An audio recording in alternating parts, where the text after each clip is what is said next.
বায়ু দূষণের দ্বিতীয় স্থানে ঢাকা। বায়ু দূষণের তালিকায় আজ শীর্ষে উঠে এসেছে ভারতের কলকাতা। এদিকে বাংলাদেশের রাজধানী ঢাকা রয়েছে দ্বিতীয় নম্বরে।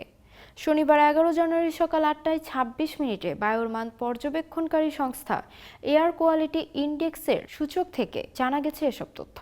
তালিকার শীর্ষে অবস্থান করা কলকাতার দূষণ স্কোর 299, অর্থাৎ এই শহরের বাতাস খুবই অস্বাস্থ্যকর পর্যায়ে রয়েছে। দ্বিতীয় অবস্থানে রয়েছে ঢাকা। এই শহরটির দূষণ স্কোর 235, অর্থাৎ এখনকার বাতাস খুবই অস্বাস্থ্যকর। তৃতীয় নম্বরে রয়েছে ভারতের আরেক শহর দিল্লি। দিল্লির দূষণ স্কোর 231, অর্থাৎ সেখানকার বাতাসও খুবই অস্বাস্থ্যকর।